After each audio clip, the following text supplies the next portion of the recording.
Kalau kamu sedang ada di posisi gagal bayar, terus masih aja balesin WADC pinjol, bisa berujung fatal loh teman-teman. Nah, sebelumnya saya mau disclaimer dulu. Fatal yang saya maksud di sini itu bukan karena ketika kalian bales WADC, terus akan langsung ada masalah gitu. Bukan ya, bukan yang seperti itu. Malahan yang sering terjadi itu biasanya efeknya nggak terlalu kelihatan.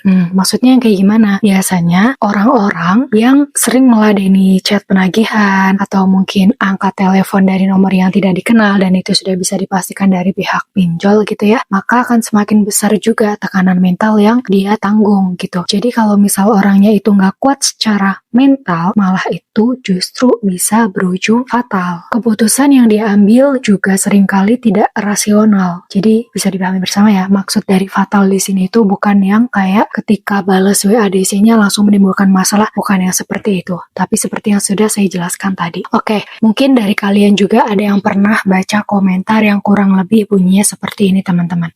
Saya sudah belasan tahun bekerja di leasing dan sudah hafal nih karakter desanya itu seperti apa, eksternal kolektornya bagaimana, sampai mata elang. Jadi kalau emang belum ada dana, jangan dipaksakan buat bayar, karena yang paling sering dimainkan itu adalah perasaan takut. Ketika saya baca komentar ini, saya nggak langsung setuju, tapi juga nggak langsung nolak. Gimana ya, kayak 50-50 gitu loh. Saya pengen banget highlight kalimat yang paling sering dimainkan itu rasa takut. Kenapa saya meng-highlight kalimat ini? Karena ini juga relate ya dengan kondisi teman-teman yang lagi galbay. Terlebih buat yang baru galbay atau galbay pemula. Dan rasa takut itu juga bermacam-macam ya teman-teman. Entah kalian itu takut akan ditagih, terus ditelepon, terus takut notifikasi yang isinya itu pesan penagihan dan itu datang tiap hari gitu ya. Terus juga takut keluarga akan tahu, rekan kerja tahu, takut dipermaluin dan perasaan takut-takut lainnya itu. Akibatnya apa? Kalau misal kalian itu memelihara perasaan takut tersebut dalam jangka waktu yang lama, maka produktivitas kalian akan menurun dan juga kalian buang-buang waktu dan energi karena terlalu fokus sama perasaan takut yang sebenarnya nggak perlu-perlu banget gitu loh teman-teman.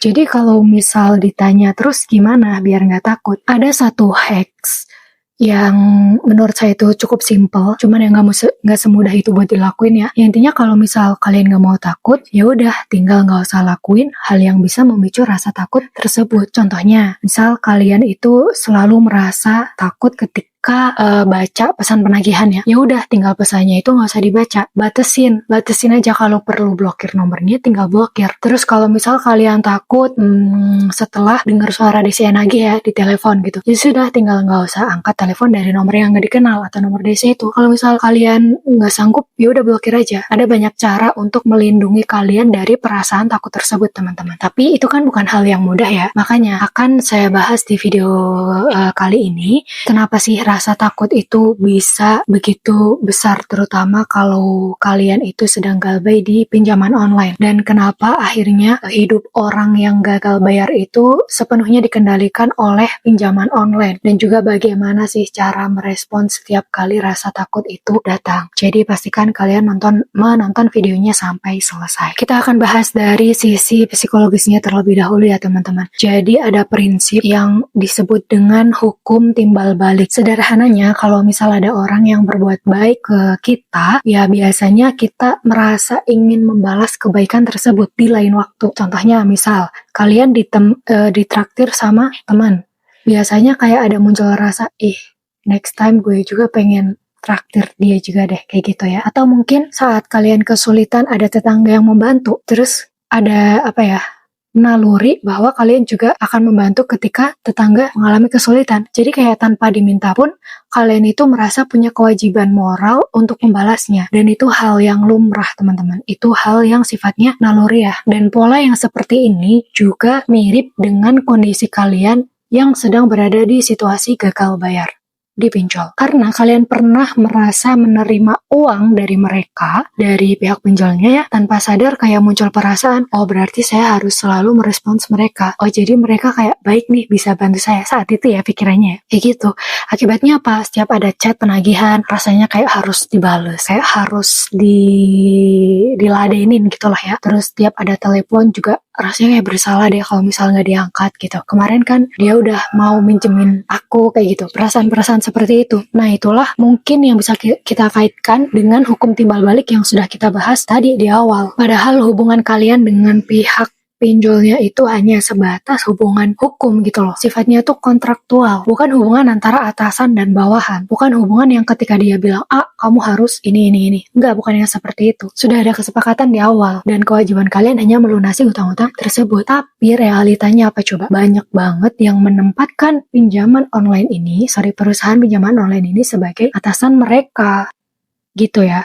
Jadi emang benar pihak pinjol ngasih dana ke kalian, tapi kan itu bukan pemberian yang cuma-cuma gitu kan, bukan yang kayak nih gue kasih lu duit gitu 10 juta misal, bukan yang kayak gitu. Itu kan pinjaman yang harus kalian kembalikan dalam batas waktu tertentu sesuai kesepakatan gitu kan. Nah jadi hubungan kalian itu sebatas ya hubungan kontraktual aja teman-teman, bukan atasan dan bawahan. Penting banget untuk saya tekankan hal ini kan, karena apa? Karena ketika kalian itu merasa diri kalian itu seperti bawahan dan mereka atasannya, maka kalian secara naluriah juga akan menuruti apapun yang mereka perintahkan. Mereka chat harus balas. Secara naluriah loh, ini kayak gak enak, ada perasaan gak enaknya gitu. Jadi kayak semua ancaman juga dipercaya. Misal saya akan datang sore ini, kalian kayak percaya, terus kalian jadi makin takut ya, takut kalau misal dipermalukan, takut kalau tetangga tahu, dan juga semua pesan itu terasa seperti perintah yang harus kalian lakuin saat itu juga. Padahal kan enggak, padahal kalian juga punya hak loh sebagai konsumen, sebagai ya konsumen mereka lah ya gitu. Terus kalian juga punya hak untuk tetap dilindungi data pribadi kalian, data privasinya nggak disebar, dan kalian juga berhak untuk tetap diperlakukan secara baik dan sopan, bukan dengan cara yang kasar, bukan dengan cara yang dimaki-maki, dihina ya, seperti itu.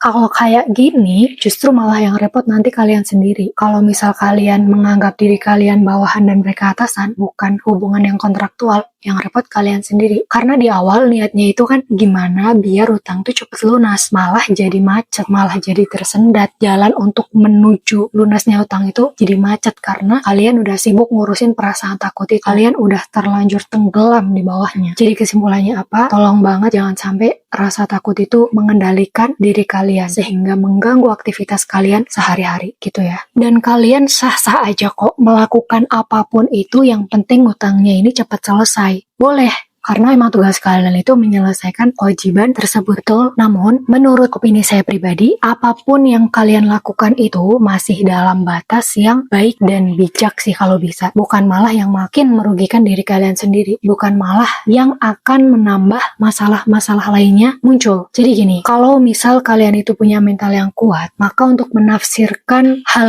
yang tadi, yang apapun akan dilakukan yang penting utang ini cepat selesai, itu akan kalian tafsirkan sebagai hal yang positif jika mental kalian kuat. Tapi untuk orang yang tidak punya mental yang kuat dalam artian mereka mudah dikendalikan rasa takut ya, atau udah tertekan ya, intinya kurang bagus lah ya kondisi mental kalian saat itu, maka itu akan ditafsirkan sebagai hal yang negatif. Bisa aja karena orang tersebut akan menjadikan ketakutan itu atau kelemahan itu sebagai dasar mereka untuk mengambil keputusan, dan itu bisa berakibat fatal. Contohnya misal kalian jadi karena demi segera melunasi utang-utang tersebut dan udah capek banget diteror di sana sini gitu ya, tapi kalian juga nggak bisa mengabaikannya, kalian rela menjual aset tanpa perhitungan, dan itu mungkin aset yang penting yang seharusnya nggak kalian jual ke situ. Terus kalau misal aset kalian udah nggak ada lagi, udah mentok, misal kalian pindah minjem ke orang-orang, mulai dari keluarga terdekat, sahabat terdekat, bahkan parahnya lagi sampai pinjem ke pinjaman online yang lain lagi, yang beda aplikasi. Nah akibat dari keputusan yang nggak berdasar kayak gitu, akibatnya nih itu bisa bertahan lama dan efeknya itu panjang. Ngambil keputusannya cuman sebentar doang, tapi efeknya ngaruh ke kehidupan kaliannya itu sangat-sangat panjang dan fatal. Sekarang coba deh, Logikanya kayak gini, kalau emang keputusan kalian itu malah bikin kalian itu kayak mengorbankan hubungan dengan keluarga, harus bertengkar dengan saudara misal karena masalah pinjam duit gitu ya, atau harus kehilangan aset yang sebenarnya itu jadi penopang hidup kalian, ya ngapain gitu, ngapain mempertimbangkan keputusan yang seperti itu. Makanya jangan sampai cara kalian menyelesaikan hutangnya itu malah justru melahirkan 3 atau 4 masalah baru. Bisa dipahami bersama-sama di sini ya teman-teman.